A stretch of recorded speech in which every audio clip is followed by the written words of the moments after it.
wabarakatuh. Assalamualaikum warahmatullahi wabarakatuh. Alhamdulillahirabbil alamin wassalatu wassalamu ala asrafil anbiya'i wa mursalin sayyidina wa maulana Muhammadin wa ala alihi wa ashabihi ajmain, amma ba'du. Puji syukur kita panjatkan kehadirat Allah Subhanahu wa taala karena di hari ini, di hari Jumat perdana di 2 Rabiul Akhir 1444 Hijriah bertepatan dengan 28 Oktober 2022, kita masih diberikan kesempatan nikmat umur oleh Allah Subhanahu wa taala, nikmat kesehatan, nikmat kesempatan yang Allah berikan kepada kita sehingga kita bisa berkumpul bersama kembali walaupun masih secara online dalam kegiatan kajian Majelis Ta'lim Al-Mulk yang kita laksanakan di setiap minggu, di setiap bulannya. Alhamdulillah, ini adalah nikmat yang luar biasa yang Allah berikan kepada kita. Kita masih diberikan kesempatan di tengah kesibukan kita bekerja. Apalagi kalau bicara tanggal 28 ini adalah tanggal-tanggal yang cukup kritis ya Ustadz.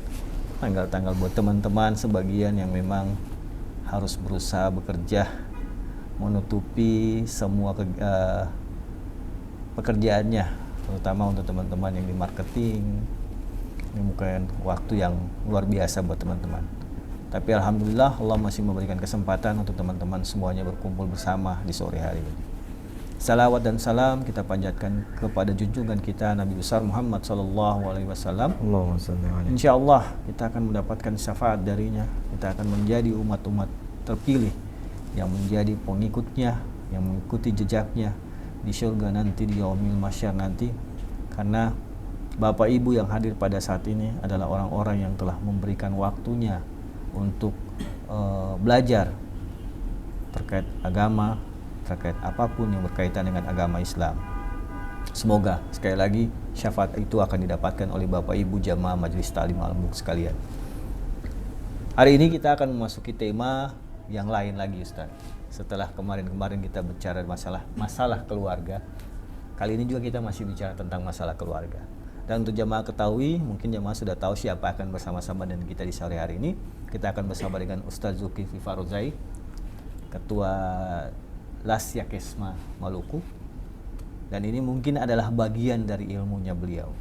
Kita akan bicara tentang warisan awal Islam ya Ustadz ya.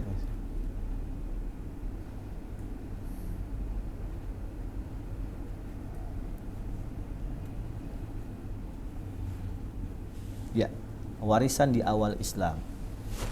Ini kalau bicara warisan di awal Islam ini kan akan menjadi sebuah pertanyaan, apa sih sebenarnya warisan di awal Islam? Apa ketika kita mulai memeluk agama Islam itu ada warisan? Ataukah setelah kita hidup berkeluarga misalnya, tiba-tiba kita meninggalkan keluarga kita, ada warisan yang ditinggalkan? Apakah itu yang dibilang warisan di awal Islam? Nah, mungkin Ustadz akan memberikan sedikit gambaran seperti apa sih pemahaman terkait warisan di awal Islam. Ini kan bisa menjadi sebuah pertanyaan bagi jamaah juga, apa yang dimaksud dengan warisan di awal Islam. Silakan Ustadz. Bismillah, Assalamualaikum warahmatullahi wabarakatuh. Waalaikumsalam warahmatullahi wabarakatuh. Alhamdulillahilladzi ya man basitul yadayhi bil atiyah wa ya man tanazzaha sifatihi wa dhatihi wa jalalihi al-hadiyah, wa salawatuhu wa salamuhu ala sayyidina Muhammadin sallallahu alaihi wasallam sayyidil bashariyah wa ala alihi wa ashabihi dzun nufusil aliyah. Bapak Ibu sekalian yang dimuliakan Allah, jamaah Majelis Ta'lim Al-Mulk Pak Fadli yang kami muliakan, alhamdulillah ini adalah pertemuan perdana di Jumat Rabiul Tsani. Semoga apa yang kita bicarakan nanti menjadi asbab Allah mengangkat derajat dan mengampuni dosa kita semuanya. Warisan di awal Islam yang perlu kita pahami, kata warisan ini adalah warisan harta ya, bukan warisan bangunan ataupun warisan peradaban, bukan. Jadi kalau kita bicara ini bukan berarti masuk dalam bab sejarah, tapi kita masuk dalam bab harta benda. Jadi warisan di awal Islam berarti hal-hal yang ditinggalkan oleh Nabi setelah wafatnya atau di awal-awal Islam apa sih gitu, bukan. Tapi kita bicara tentang bagaimana pengaturan harta yang berada di dalam keluarga setelah salah satu dari seorang pasangan ataupun yang anggota keluarga itu wafat. Nah, ini yang kita bilang warisan di awal Islam. Artinya warisan di awal Islam ini adalah tata cara penghitungan harta ataupun pembagian harta di awal-awal Islam begitu. Memang nanti akan kita sedikit singgung bagaimana sebenarnya ilmu warisan ini dan apa saja yang kemudian menjadi asbab-asbab seseorang itu menjadi bisa mewarisi atau saling mewarisi di dalam keluarganya atau di dalam nasabnya, akan kita bahas itu juga. Tapi perlu dipahami Pak Fadli terlebih dahulu, menurut Imam Al-Qurtubi ilmu warisan ini atau tentang faraid, kalau kita bicaranya di dalam Al-Quran ya, Allah memberikan nama ilmu ini sebagai faraid. Faraid itu berarti dari kata faridah atau yang biasa kita lebih lentur lidah kita bilang fardu. Nah, sesuatu yang wajib. Jadi ini adalah ilmu yang wajib. Ilmu yang betul-betul wajib, maka Imam Al-Qurtubi bilang dia adalah separuh daripada ilmu itu adalah faraid. Separuhnya ilmu itu faraid. Separuh agama itu nikah. Separuhnya ilmu itu ada di faraid. Faraid itu berarti tentang warisan. Nah, bisa juga disebut dengan mawaris. Biasa ada kitab mawaris itu tentang warisan juga. Tapi Allah sendiri mengatakannya dalam Quran sebagai fa'al faraid. Nah, kenapa sampai dikatakan dia sebagai sebagian atau separuh daripada ilmu itu sendiri? Karena memang hari ini sudah sangat jarang kita lihat orang-orang yang berkecimpung dan mendalami ilmu tentang warisan. Hampir kita mungkin bisa dapatkan ekonom atau ahli menghitung dalam dunia ekonomi, tetapi akan sangat langka itu kita menemukan orang yang bisa menghitung pembagian warisan.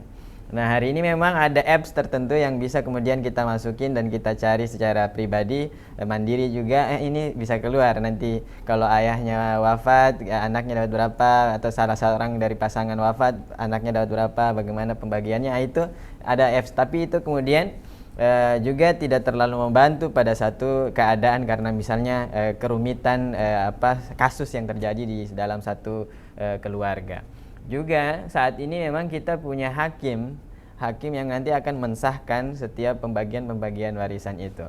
Oleh karenanya di awal pertemuan ini saya kabarkan terlebih dahulu bahwa di mata kedudukan hukum Islam, di mata hakim kita, pernikahan yang tidak dianggap atau tidak tercatat dalam hukum negara itu bakal tidak akan secara otomatis mendapatkan pembagian harta warisan. Oleh karenanya meskipun dia nanti menikah misalnya 3, yang tercatat di negara hanya 1, maka 2 tadi itu di mata hukum kita tidak berhak mendapatkan warisan itu. Jadi kalau hari ini kita pergi ke pengadilan dan kemudian menjabarkan tentang kasus-kasus kita itu dan tidak tercatat di pengadilan, maka dia gugur dalam di pandangan hukum kita. Begitu. Jadi itu catatan pertamanya. Nah, warisan sendiri di dalam agama kita disebut dengan at-tarikah. Warisan itu adalah peninggalan. Jadi kalau disebut secara bahasa peninggalan ini banyak ya. Peninggalan para nabi itu kan ilmu ya. Peninggalannya adalah Alkitab, Sunnah, Al-Quran dan Sunnah. Kemudian nabi itu adalah pewarisnya para nabi, karena yang bisa menjabarkan tentang Sunnah dan Al-Quran itu sendiri adalah al-ulama. Makanya disebut al-ulama'u warasatul anbiya. Jadi pewaris para nabi itu adalah ulama. Nah, itu bisa dikatakan sebagai peninggalan begitu. Tapi yang kita maksud dengan warisan di sini adalah al-intiqalu al-milkiyah. Perpindahan kepemilikan itu ataupun harta ya dari seseorang kepada seseorang dengan sebab-sebab tertentu. Jadi perpindahan harta yang kita maksudkan. Jadi harta itu bisa jadi berupa uang atau bisa jadi berupa aset, investasi begitu, bisa jadi itu. Jadi kalau uang itu adalah harta juga berarti bangunan, rumah ataupun mobil dan kendaraan ya dan lain-lain, itu juga bagian daripada investasi atau aset yang bisa diwariskan begitu. Nah, ini tentang warisan pengertiannya. Juga di awal sekali Islam perlu kita catat sejarahnya. Di awal sekali Islam perlu dipahami bahwa ayat tentang warisan itu turun, surat An-Nisa ayat 11 itu turun di tahun ketiga setelah perang Uhud. Coba bayangkan, tahun ketiga Hijriah berarti ada 13 tahun di Makkah, 2 tahun atau sampai 3 tahun di Madinah baru diatur tentang warisan. Lama sekali memang baru diatur tentang warisan itu, Pak Fadli dan jamaah sekalian. Karena apa? Sebelum Islam, orang-orang Arab itu membagi warisan dengan dua cara, ya. Satu dengan cara mereka namanya at-tabanni, dengan cara anak angkat begitu ya. Dengan cara mengangkat anak, kemudian anak angkat itu dia nanti akan berhak mendapatkan warisan sebagaimana anak kandung. Juga dengan cara perjanjian. Misalnya ada orang sahabat berjanji bahwa dami dammak, begitu bahasanya, darahku adalah darahku, hartaku adalah hartamu, begitu. Maka kalau salah seorang di antara kita wafat, maka wajib atau berhak mewarisi antara satu dengan yang lainnya. Ini biasanya sumpah orang jahiliyah zaman itu. Maka meskipun dia bukan saudara, tidak ada aliran darah bersama dengan mereka, ya, alur darah tidak ada, jalur nasab tidak ada, tapi karena ada perjanjian sama mereka, maka mereka saling mewarisi. Juga di Arab itu nasab itu juga bisa menjadi asbab mereka saling mewarisi. Tapi nasab yang diakui itu terbatas. Nasab di Arab yang diakui itu hanya anak laki-laki satu. Anak laki-laki yang dia bisa berperang dan mengendarai kuda. Itu saja yang diakui sebagai anak yang bisa mewarisi atau mendapatkan harta warisan. Kalau dia hanya punya satu anak, maka satu anak itu saja. Kalau dia punya 5 anak laki-laki, ya, kita tidak bicara perempuan lah, berarti perempuan saya tidak apa-apa lagi, tidak sama sekali. Jadi kalau 5 anak, misalnya 2 yang tidak bisa mengendarai kuda untuk berperang, 3 saja yang dapat, begitu. Nah, jadi laki-laki pun terbatas, siapa yang bisa berperang, kemudian mengendarai kuda, maka dia bisa mendapatkan warisan.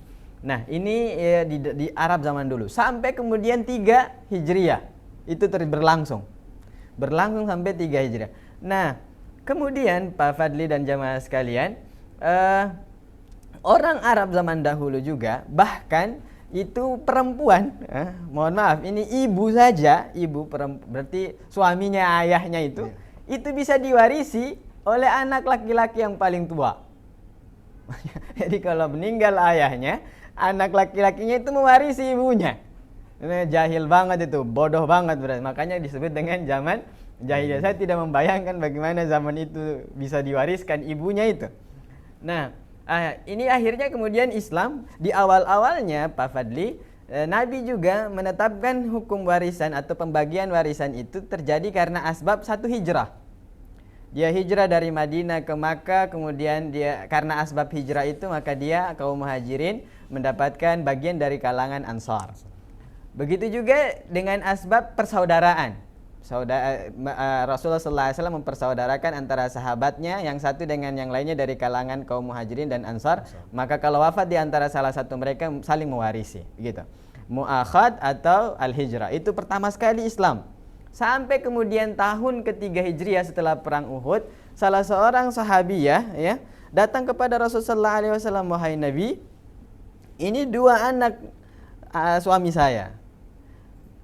Bapaknya wafat ketika ikut berperang bersamamu di Uhud. Tapi harta bapaknya itu semua diambil oleh paman-pamannya. Tidak disediakan lagi untuk anak-anaknya ini. Maka akhirnya turunlah surat An-Nisa ayat ke-11 itu, yusikumullah fi auladikum lidzakari mithlu hadzil unsayain. Allah mewasiatkan kepada kalian bahwa bagian seorang laki-laki itu adalah 2 bagian dari seorang perempuan. Jadi kalau ada satu orang laki-laki, dia punya 2 bagian. Jadi kalau ada 3 bagian dalam harta itu ya, ada 2 orang perempuan dan 1 laki-laki misalnya anaknya, maka 1 laki-laki mendapat 2 dan sedangkan 2 orang perempuan mendapat 1 bagian. Begitu, itu maksudnya 2 banding 1. Nah, ini yang kemudian di awal-awal Islam. Nah, kemudian Pak Fadli dan jamaah sekalian yang dimuliakan Allah, satu yang paling detailnya di dalam Al-Quran itu, warisan ini Allah Subhanahu wa Ta'ala mengambil otoritasnya langsung. Jadi angka-angkanya itu Allah yang tentukan langsung, bukan lagi Rasulullah. Ya, Rasulullah tidak diberikan kesempatan untuk menentukan angka. Di surat An-Nisa itu Allah Subhanahu wa Ta'ala tuliskan betul 1/2, ya, 1/4, 1/8, ya, 1/6, 2/3 itu Allah yang tentukan, begitu. 1/2 kalau misalnya suaminya ada suami kemudian ditinggalkan oleh istrinya, tentunya suami ini mendapatkan 1/2. Kalau tadi istrinya tidak punya anak, mereka tidak punya keturunan, maka dia dapat 1/2. Kalau ada keturunan maka suaminya dapat 1/4. Istri mendapatkan 1/4, kalau tidak ada keturunan dapat 1/8 kalau ada keturunan. Itu yang jadi suami dan istri selalu mendapatkan posisi saling mewariskan, begitu. Nah, ini yang paling istimewanya tentang hukum warisan. Tidak ada kesempatan manusia untuk memberikan aturan angkanya. Allah Subhanahu wa taala sendiri yang punya otoritas tentang 1/2, 1/4, 1/8, 2/3, 1/6 itu miliknya Allah Subhanahu wa taala. Dan ini yang menjadikan istimewanya hukum warisan ini. Nah, fitnah yang kemudian banyak sekali terjadi pada hari ini adalah salah satunya disebabkan karena kita tidak mengerti ini. Ya. Saya merasa kalau zaman jahiliyah atau awal-awal 3 Hijriah itu para sahabat dan kalangan kaum muslimin pada saat itu bukan tidak mau membaginya secara islami, tapi belum ada aturannya. Ya. Sampai datang aturan ayat-ayat. Tapi kalau hari ini kita bukan tidak mau membaginya secara hukum Islam, tapi menghindari hukum ini pada tanda kutip dan pada satu dari kasus-kasus tertentu ya tentunya kita menghindari. Karena hari ini kita membagi warisan itu berdasarkan kesepakatan. Sudah saya pun rumah ini jadi saya pun hak sudah, saya pun bagian. Tapi nanti katong pun dusun di bagian sana itu jadi si fulan pun harta karena dia anak yang pertama begitu. Nah, kita yang banyak bersepakat dengan itu, tidak membaginya berdasarkan kaidah-kaidah khusus ilmu warisan. Juga ternyata fitnah itu banyak muncul akhirnya. Ya saling bunuh, saling kemudian tidak silaturahim, bahkan memutuskan hubungan antara satu dan yang lain karena memang tidak membagikan. Bahkan di kasus-kasus tertentu ada yang kemudian memonopoli harta itu, dia ambil semuanya, ya, karena merasa dia adalah anak yang paling tua dan paling kemudian berbakti, mungkin paling berdedikasi pada orang tuanya semasa hidup. Dia merasa paling berkuasa atas harta itu, akhirnya dia memonopoli harta itu. Nah, ini yang terjadi di dalam keluarga Islam hari ini. Padahal Pak Fadli, kalau seseorang wafat, yang wajib kita lakukan atas hartanya itu ada beberapa hal. Satu, pertama, atas harta itu kita wajib mengkremasi jenazah si mayit dari hartanya. Jadi kalau uang untuk belikan sabun dia mandi mayatnya, beli air mungkin satu tangki misalnya, kalau di kebun cengkeh kan harus beli air ya. Beli wangi-wangi atau beli kecendana, beli kain kafan. Kalau misalnya harus sewa orang kasih mandi, kasih kafan, berarti kita dengar dari hartanya itu. Gali kubur, beli papannya, beli dinding lahatnya, itu dari uang si mayit. Itu yang pertama harus dilakukan. Kalau misalnya harus tahlil lagi, maka itu dari harta si mayit. Ya, kasih infak kepada fakir miskin di saat dia hari 3, hari 7. Ala kulli hal, nanti kita tidak bahas tentang hal-hal hukum-hukum itu, tapi kita bilang ini ambil dari mana? Dari harta si mayit, dari uang si mayit. Kedua yang harus kita lakukan ketika seseorang wafat dengan hartanya adalah membayarkan hutangnya. Jadi hartanya banyak, kita keluar dari tadi mengkremasi mayatnya. Kedua, kita bayarkan hutangnya. Memang dalam agama kita, di dalam Quran disebutkan mim ba'di wasiyatin yusi biha audain. Yang pertama Allah sebutkan itu wasiat. Yang kedua baru hutang. Kenapa yang pertama Allah bilang wasiat tapi hutang yang didahulukan? Karena kalau wasiat kadang orang lupa karena tidak ada tuntutan dari orang lain. Sedangkan kalau hutang ada orang tuntut, makanya harus didahulukan. Jadi tuntutan ini harus didahulukan. Bahkan kalau dalam sebuah riwayat, bahkan dia syahid saja, dia tidak akan diterima oleh Allah Subhanahu wa taala karena masih ada sangkut paut hutang di dunianya. Begitu. Maka yang harus dilakukan oleh ahli waris terhadap harta si mayit yang kedua adalah membayarkan hutang. Nah, makanya hutang itu juga kalau kita masih hidup begini dicatat. Ya, kalau dalam surat Al-Baqarah di halaman yang paling hampir terakhir itu yang satu ayat tapi panjang sekali itu, idza tadayantum bidainin ila ajalim musamma faktubuh. Kalau kalian hutang piutang maka tulislah. Jangan nanti kalau sudah mati orang baru datang ke rumahnya dan klaim sepihak. Kemarin dia berhutang 100 juta. Mana buktinya tidak ada? Itu kemudian menjadi kasus baru lagi. Makanya di dalam agama kita hutang piutang itu dicatat baik oleh yang berhutang atau yang memberi hutang. Ada kwitansinya lah. Ya, kalau saat ini ada materainya. Materai sekarang hanya 10.000 saja. Ya, jadi itu dicatat begitu. Sehingga ketika wafat seseorang, klaim itu berlaku sah begitu. Ya kalau cuma 10.000 juga, tolong diikhlaskan saja ya. Ini cuma 10.000 ya Allah. Ya, dia kemarin berutang 10.000, sudahlah diikhlaskan ya. Itu juga akan lebih baik bagi si mayat dan si orang yang telah memberikan hutang. Ambil roti gula lupa bayar. Atau ambil roti gula ya, atau panakuk ya, atau jalan kote ya. Di sini apa orang bilang jalan kote itu ya? Pastel. Pastel. Nah, lupa bayar. Nah, sudah diikhlaskan saja ya. Nah, tapi misalnya 100 juta itu tidak bisa diikhlaskan Pak Fadli. Berat itu. Jadi dicatat. Makanya dicatat. Kedua, ini yang kedua. Yang ketiga, yang harus kemudian dilakukan juga oleh ahli waris setelah dia orang tadi wafat adalah menjalankan wasiatnya. Selama wasiat itu berhak untuk dijalankan. Jadi wasiat yang berhak untuk dijalankan atau bisa dijalankan itu dalam agama, kalau menyangkut harta, dia hanya sepertiga dari harta. Misalnya ayahnya wafat, kemudian sebelum wafat ayahnya bilang, tolong setelah kalau saya wafat nanti terjadi sesuatu pada saya, kasih sepertiga harta saya ke panti asuhan A, ke panti asuhan B, atau tanah saya yang di sini tolong diwakafkan menjadi pondok pesantren. Nah, selama tanah yang diwakafkan itu adalah sepertiga dari hartanya, tidak lebih, maka itu boleh. Itu sah dalam hukum kita. Jadi warisan wasiat itu yang harus kemudian ditunaikan. Tapi kalau wasiat-wasiat yang tidak masuk akal, ada wasiat-wasiat juga yang tidak masuk akal. Karena dia tidak lihat anaknya ini berbakti sama orang tuanya, seluruh hartanya dia tulis untuk si pembantunya, kayak di film-film drakor saja ya. Atau di sinetron Indosiar. Ya, jadi tidak boleh kayak gitu. Itu namanya menzalimi ya. Sebagai hanya sepertiga saja dihitung dalam agama kita wasiat itu. Nah, kalau lebih maka dia dianulir hanya sepertiganya saja. Nah, adapun wasiat-wasiat yang lain kayak misalnya haji, selama itu bisa ditunaikan oleh anaknya dijalankan. Wasiat misalnya dia kalau misalnya masih ada budak zaman dulu, memerdekakan budaknya, maka itu dijalankan oleh ahli warisnya. Yang keempat, Pak Fadli, yang harus dilakukan seseorang ketika ada yang wafat di anggota keluarganya itu adalah membagi warisan. Membagi warisan, ya harus dibagikan. Jangan sudah 50 tahun orang tuanya wafat atau 30 tahun orang tuanya wafat, harta itu masih belum dibagikan, sedangkan itu ada hak keluarga di situ, hak orang-orang lain di situ. Nah, ini yang harus kita pahami dalam ilmu warisan. Nah, hari ini saya berharap kita semuanya mendapatkan ini ya.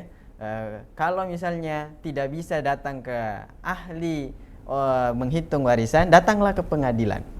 Datanglah ke pengadilan, nanti pengadilan yang kemudian menghitungkan.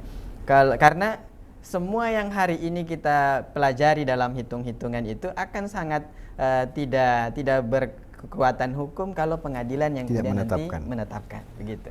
Jadi hari ini kita hanya bilang, makanya saya bilang ini hanya madkhal saja, pendahuluan, pintu gerbang, pintu masuk dalam ilmu warisan yang begitu sangat luas. Begitu. Karena dia nisful ilm, separuh saja dari ilmu itu sudah ada di ilmu. Jadi yang lain-lain itu separuh sisa, sejarah, fikih, yang lain-lain itu separuhnya, ini yang separuh itu. Dan memang ini sangat rumit Pak Fadli, rumit sekali tentang warisan, karena dia eksaktanya ilmu syariah itu ada di sini, menghitung-hitung.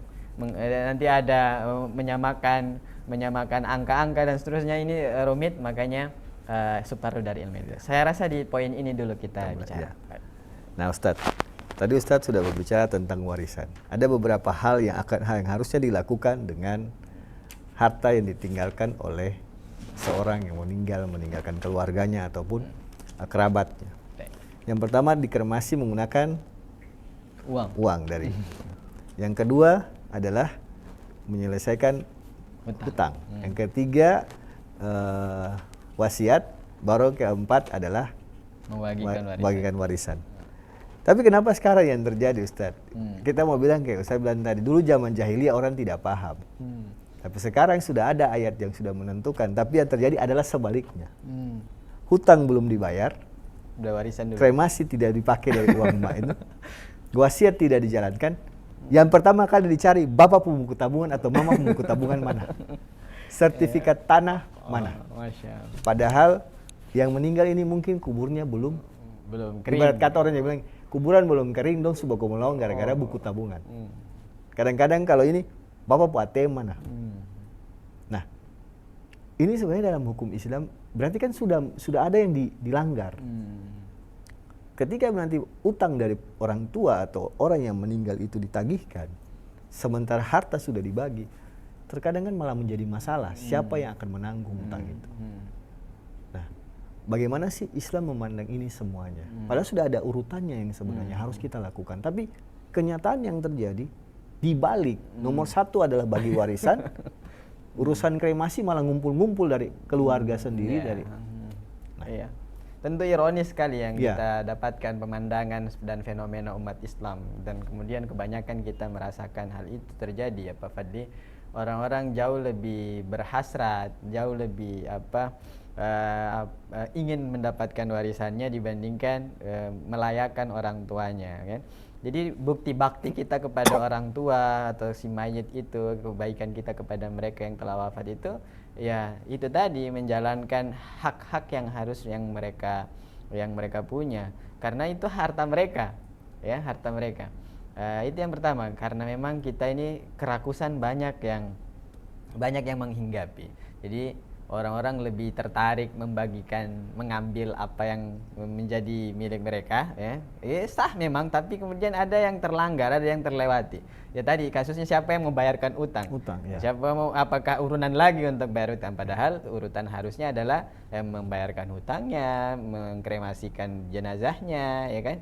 Atau kemudian juga adalah menjalankan wasiatnya. Kalau ada yang terlewati salah satunya, pasti akan menjadi kasus di belakang hari. Nah, ini yang kemudian yang perlu kita bicarakan kepada umat muslim hari ini tentang harta. Karena satu sisi memang harta bisa jadi fitnah yang cukup besar, ya. Fitnah bagi kita, fitnah juga bagi keturunan kita. Makanya di dalam Quran itu harta juga adalah fitnah. Innama amwalukum wa auladukum fitnah. Sesungguhnya harta kalian sebagiannya dan anak-anak kalian juga di suatu sisinya adalah fitnah, adalah ujian, adalah cobaan. Nah, sampai wafat kita pun juga jadi masalah. Apalagi keturunan, keluarga atau orang-orang tersebut jarang menambah ilmu, jarang memperdalam ilmu, jarang kemudian dia bermajelis, dan syukur-syukur kalau kemudian dia ikut online gitu. Karena memang kejahilan itu yang akhirnya membuat ini semua menjadi kacau balau begitu. Nah, Pak Fadli dan jamaah sekalian yang muliakan Allah, bahkan pada satu status yang lebih ironis lagi, orang saling membunuh gara-gara mau dapatkan harta orang tua. Iya. Gitu. Jadi dia bikin skenario agar bapaknya wafat, ya, atau orang tuanya wafat agar kemudian dapatkan warisan. Nah, wal iyadzubillah. Padahal dalam agama kita itu pembunuhan atau membunuh itu menjadi salah satu asbab dia tidak jadi menjadi ahli waris. Kalau misalnya ada seorang anak membunuh ayahnya, ya, atau orang tuanya, maka yang anak yang membunuh ini tidak dapat warisan gara-gara satu sebab membunuh. Atau ayah yang membunuh anaknya, ya, karena satu sebab, misalnya dia terbunuh anaknya gara-gara ayahnya, atau ayahnya memang membunuh secara sengaja, maka ayahnya tidak mendapatkan warisan gara-gara pembunuhan itu tadi, karena faktor pembunuhan. Jadi al-qatlu, tidak boleh orang yang membunuh itu mendapatkan warisan. Begitu, tidak boleh ada bagiannya dia, ya, karena memang ini kalau dalam kaidah disebutkan man ista'jala qabla awanihi uqiba bihirmani. Siapa yang kemudian tergesa-gesa mengambil sesuatu, menambil buah sebelum waktunya, maka dia akan dihukum untuk tidak mendapatkannya sama sekali. Ya, harusnya dia dapat 1/2, ya. Tapi karena dia membunuh istrinya, ya, dia bunuh istrinya Pak Fadli, ya, atau dia banting lah, akhirnya mati, ya. Sekarang kata-kata banting agak sensitif, ya. Dia banting wafat, lalu kemudian dia dapat warisan. Dan tidak, gara-gara itulah kemudian dia terhalang dari warisan. Ada juga karena faktor selain membunuh adalah arriko, ya, karena dia budak, ya. Ya, statusnya ini tentunya sudah tidak ada sekarang. Maka karena budak ini tadi tidak mewarisi karena dia milik tuannya. Ya, hartanya bahkan jiwanya adalah milik tuannya. Baru ada yang namanya murtad atau ar-raddu. Jadi dia sudah berbeda agama. Misalnya anak ini tadi karena sesuatu dan lain hal dia naudzubillah dia keluar dari Islam, murtad begitu, maka anak ini tidak dapat warisan. Begitu juga sebaliknya dalam hukum Islam, orang tua yang muslim tidak mendapatkan warisan dari seorang yang Nasrani atau seorang yang non muslim. Begitu. Maka meskipun nanti ada perhelatan banyak mazhab di situ, tapi secara umum kita bisa bilang seperti ini bahwa orang yang berbeda agama itu tidak saling mewarisi, begitu. Nah, jadi jangan sampai gara-gara mau dapat warisannya karena kerakusan yang ada dalam dirinya, dia bunuh pasangannya atau bila dia bunuh orang tuanya. Kita tidak ingin kasus itu terjadi, tentunya akhirnya terjadilah penghalang dari warisan. Sebaliknya, sebab-sebab orang saling mewarisi itu juga ada, Pak Fadli. Pertama, an-nasab. Karena faktor nasabnya. Karena keturunan nasab kita kalau mau diatur ya,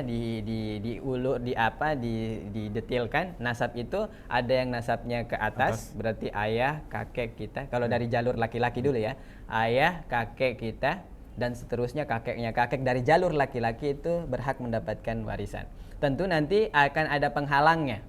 Kalau tadi pembunuhan itu memang pengharamannya, tapi ini penghalangnya. Misalnya kalau masih ada ayah, maka kakeknya akan terhalangi, begitu dan seterusnya. Atau kakeknya kakek lagi terhalangi tentunya karena masih ada yang lebih dekat, begini.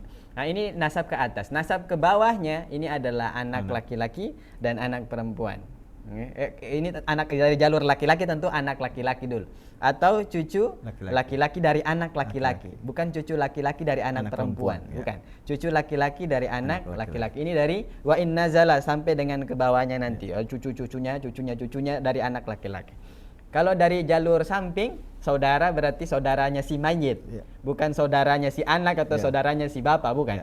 Saudaranya si mayit berarti al-akh asy-syaqiq, saudara saudara laki-laki sekandung. Jadi saudara laki-laki sekandung, saudara laki-laki seayah, saudara laki-laki seibu. Nah, kemudian anaknya saudara juga dapat. Berarti kalau itu dari si mayit berarti itu dia punya ponakan, berarti dapat. Meskipun nanti akan ada penghalangnya, tidak semuanya kita jabarkan ini nanti dapat semua, bukan. Ada penghalang-penghalangnya, nanti tergantung kekuatan dia dan kekerabatan dia. Anak laki-laki dari ibnul asy-syaqiq, anak laki-laki dari saudara sekandung tadi, dan anak laki-laki dari saudara sebapak, itu sudah dapat. Juga dapat paman yang kandung. Jadi ayahnya punya saudara nih, saudaranya ini dia pamannya sekandung ini dapat. Paman sekandung, paman sebapak juga dapat. Anak paman sekandung dapat, anak paman sekandung juga dapat, gitu. Juga ditambah tadi saudara itu saudara seibu juga dapat. Jadi saudara sekandung, saudara sebapak, dan saudara laki-laki seibu. Ini dari jalur laki-laki. Nah, nasab dari jalur perempuan bint. Kemudian saya lupa, azauj itu dari laki-laki, suami dapat, al-mu'tiq orang yang memerdekakan budak juga dapat. Kita kalau punya budak, kemudian kita merdekakan, budak itu sudah merdeka, wafat dia. Nah, kita dapat nanti. Setelah dibagikan ke ahli warisnya yang nasabnya, kita kemudian masih ada sisanya, maka kita dapat sebagai orang yang memerdekakannya. Kalau dari jalur perempuan, pertama bint. Bint ini artinya anak perempuannya dapat. Bintul iban itu maksudnya anak perempuan atau anak perempuan dari anak laki-laki, berarti cucu perempuan dari anak laki-lakinya, dan sampai ke bawah, mohon maaf. Kemudian mamanya. Kemudian jaddah, neneknya dari jalur perempuan. Dari jalur ke bawah maka dia punya al-ukhtus syaqiqah, saudari perempuannya dari sekandung. Ada saudari perempuan sebapaknya, seibunya tidak ada. Jadi al-ukhtus syaqiqah, al-ukhtul li'ab, begitu. Ada juga al-ukhtul li'um, saya agak lupa di al-ukhtul li'um apakah ada. Ada juga al-ukhtul li'um. Kemudian amnya tidak ada, pamannya tidak ada. Tapi kemudian yang ada selanjutnya adalah az-zaujah, istrinya.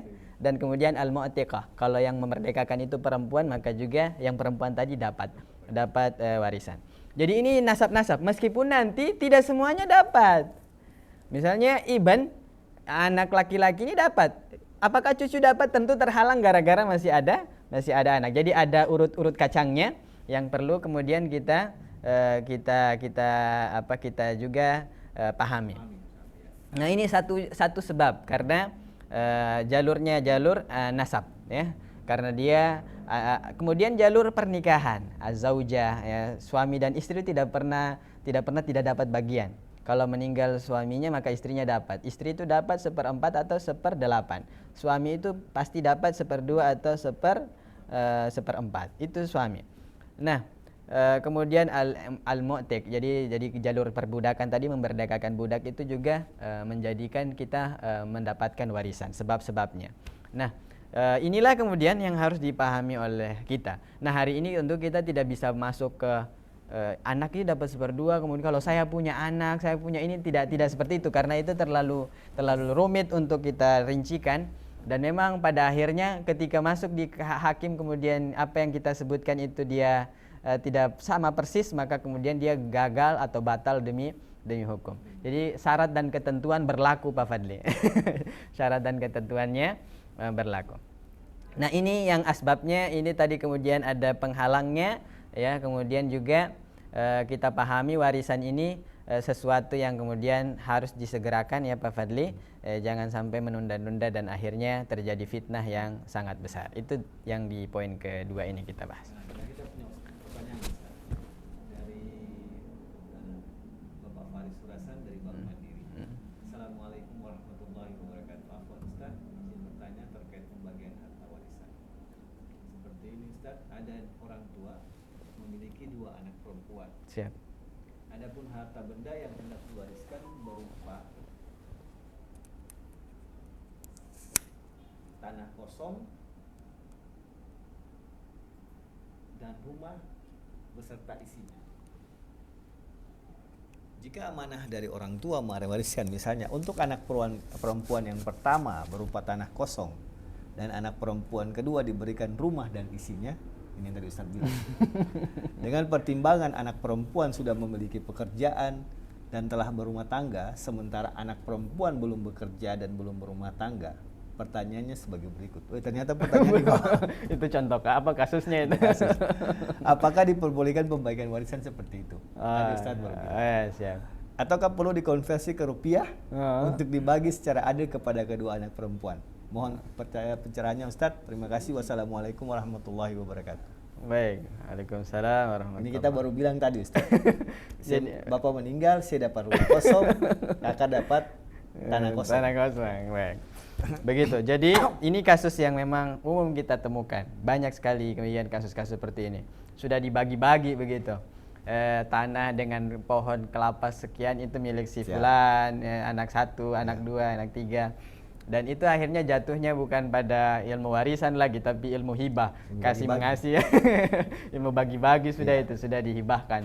Padahal yang harus kita kedepankan adalah warisan. Memang Pak Fadli, satu yang harus kita pahami juga adalah meskipun nanti pada akhirnya setiap saudara itu berselera atau mengikhlaskan dirinya untuk membagikan sesuai dengan apa yang telah mereka sepakati ya. Itu dilakukan setelah pembagian harta waris sesuai hukum. Dibagi dulu secara hukum, secara syariah. Oh, ini Anda dapat 1/2. Udah jelas. Sehingga ketika dia dapatnya nanti, kenapa saya dapatnya kurang ya? Begitu. Harusnya kan saya dapat sekian. Keikhlasannya itu nanti muncul setelah harta itu dia tahu kelayakan yang dia dapatkan, begitu. Jadi sudah duduk dulu kelayakannya, baru dibagikan. Misalnya mereka saling berdiskusi untuk melegakan diri. Oh, ternyata selama ini yang menjalankan investasi ayah ini sewaktu beliau masih hidup, saudara kita yang ini, dia yang paling banyak mengeluarkan energi, dia yang paling tahu harta-harta itu. Setelah kita bagi ternyata logis-logisnya dia tidak layak dapat seperti ini, maka saudara-saudara lain menambahkan bagiannya. Itu masuk akal. Itu baru namanya berbakti, begitu. Itu baru namanya sesuai. Tapi kalau belum juga sudah semuanya bahasanya ikhlas. Oh, saya ikhlas toh? Iya. Mana ikhlas kalau memang dia tidak tahu bagian sebenarnya. Padahal di dalam hukum dia tidak dapat sama sekali. Iya. Harusnya tidak dapat sama sekali, tapi kemudian dia dikatakan ikhlas. Iya. Gitu. Yang lainnya juga ikhlas karena tidak tahu bahwa dia sebenarnya tidak dapat. Coba kalau tahu, maka kemudian mungkin ada sesuatu. Iya. Ini jadi dibagilah sesuai dengan koridor agama dulu, nanti kemudian baru dibagilah secara islami.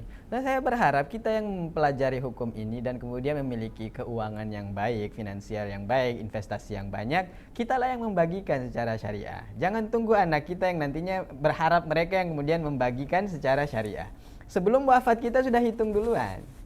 Itu baru namanya orang tua yang mempersiapkan dirinya untuk kematian. Dia sudah bagi dulu, harta saya ditotal-totalkan, tanah kosong, rumah kosong, ya, kos-kosan dan lain sebagainya, ini nilainya segini. Oh, kalau nanti dibagi-bagikan, oh ternyata nanti dapatnya segini. Begitu. Setelah saya keluarkan untuk jenazah saya, setelah saya keluarkan untuk hutang saya, oh ternyata harta saya segini. Nah itu yang namanya mempersiapkan. Nah kalau misalnya anak kita masih kecil, ya, atau dia masih misalnya istri kita ya, atau pasangannya kemudian tidak terlalu paham, tidak terlalu soleh, naudzubillah, ternyata dia tidak mengerti itu juga, maka terjadilah kasus persoalan baru. Maka ini majelis taklim ini, Al-Mulk ini, dan orang-orang yang mendengarkan ini, okelah kita sudah melewati masa peradaban orang tua kita. Oh itu sudah sulit banget untuk kemudian diurai. Udah tidak tahu benang kusutnya dari mana ke mana ya. Tapi hari ini kita yang duduk mendengarkan ini, kalau nanti kita wafat atau sudah mulai pada usia-usia yang harus menghitungnya, coba berusaha untuk dihitung. Oh ternyata dusun di Taeno atas begitu ya, atau saya punya harta di kebun cengkeh gitu ya, itu dihitung-hitung. Mobil Veloz gitu yang hiu-hiuan itu ya, itu dihitung juga gitu. Kemudian dibagikanlah begitu. Nah, ini yang saya berharap kalau misalnya sudah benang kusut kita di atasnya, yang mendengarkan hari ini jangan jadi benang kusut lagi. Iya. Begitu, itu yang saya berharap. Nah kemudian Pak Fadli, memang di dalam Quran disebutkan mitlu hadzil unsayin. Laki-laki dapat 2 bagian, perempuan dapat 1 bagian. Kalau ada 3, laki-laki dapat 2, perempuan dapat 1. Kalau misalnya mereka berdua. Nah yang terjadi yang fitnahnya kemudian berarti Islam mendahulukan laki-laki. Justru kalau dalam muhadharah yang duktur yang hebat itu kemudian membicarakan ini, mereka bilang justru laki-laki yang mengikuti bagian perempuan. Iya. Karena dulunya perempuan itu tidak ada bagiannya, sampai kemudian datang 1/2, datang 1/4, datang 1/6, 1/8. Itu bagian untuk menghitung perempuan punya. 1/4, 1/6, 1/8, 2/3 itu menghitung perempuan pun bagian. Laki-laki mengikutinya, begitu. Kemudian yang kedua, Pak Fadli, poinnya kenapa laki-laki itu terlihat terkesan banyak? Karena laki-laki bebannya besar. Dia dari 1/2 yang dibagikan misalnya, kalau dia misalnya dapat 1/2, dia harus memberikan nafkah. Kalau dia anak, kalau dia nanti membayar mahar, dia harus membayar mahar. Misalnya mahar itu ternyata 100 juta hari ini. 100 juta itu warisannya. Dia habis dong 100 juta. Sedangkan perempuan yang dia nikahi itu dapat 100 juta dan dapat lagi dari bagian orang tua ada yang dia wariskan. Berarti nilainya tambah banyak harusnya hitungannya. Jadi hukum warisan ini, ilmu warisan ini itu memuliakan perempuan lebih begitu dibandingkan laki-laki. Laki-laki masih diberikan harus membayar nafkah, membayar mahar. Kemudian perempuan hanya tidak ada kewajiban nafkah. Terima saja. Dia dapat mahar, alhamdulillah. Tidak ada kewajiban dia memberikan kebutuhan keluarganya, tidak ada. Sedangkan itu adalah kebutuhan kewajiban bagi laki-laki. Nah, ini yang kemudian salah kaprah kita, ternyata Islam lebih mementingkan laki-laki dong daripada perempuan. Ternyata mereka lupa bahwa tanggung jawab, kewajiban daripada laki-laki ini jauh lebih banyak dibandingkan perempuan. Justru saya melihat setelah mendalaminya, perempuan berinvestasi lebih banyak daripada laki-laki. Dia dapat dari orang tuanya, dia dapat daripada suaminya, dan dia dapat mungkin dari pekerjaannya. Dia berinvestasi lebih banyak, begitu. Nah, ini yang perlu kita dudukan persoalannya, sehingga tadi kasus-kasus seperti itu, kalau misalnya itu adalah bagian yang sudah terbagi dari orang tua kita, mungkin hari ini kita berhenti di situ, ya. Tidak perlu lagi saya rasa menjadi satu kekisruhan awal baru begitu. ternyata dari Ustadz tadi kemarin bikin kita ilmu warisan ini, nah hitung-hitungan kemarin tuh salah. Mana itu katong pung papa, mana katong pung apa, saudara tadi katong kumpul duduk baik-baik ulang. Tidak, begitu. Bukan itu maksud saya. Tapi maksud saya setelah kita tahu ini barang, kemudian kita dudukin nanti pada satu masa kita yang menghitungnya dengan layak, dengan sesuai syariah. Itu Pak Fadli. Ya. Baik Ustadz, kayaknya kita udah masuk waktu maghrib. Masya Allah, sudah maghrib. Masya Allah, sudah maghrib.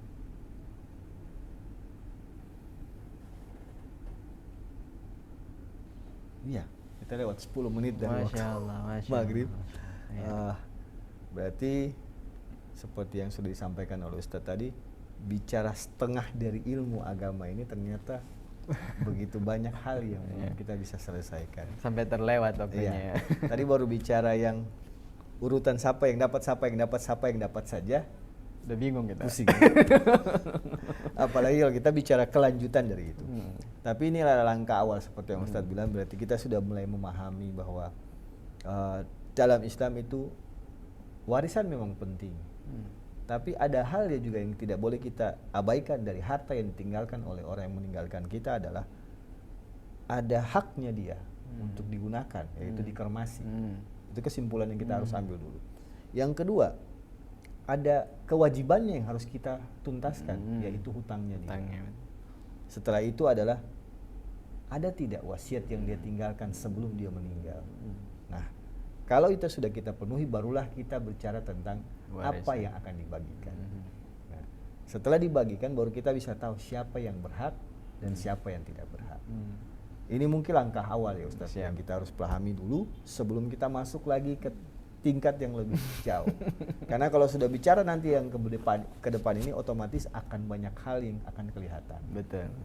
Seperti ada satu kasus yang kita dengar, mungkin kayak tadi Ustadz punya bahasa, ketika meninggal ayahnya, ibunya mungkin sudah tua, jatah yang setengah untuk ibunya itu diambil oleh anaknya. Mama beta yang piara, mama si Musa beta yang pakai. Itu nanti kita akan bahas lagi. Karena kalau kita bahas kita gak sholat maghrib. Ya. Baik Bapak Ibu jamaah Majelis Ta'lim Al-Mulk yang dirahmati Allah,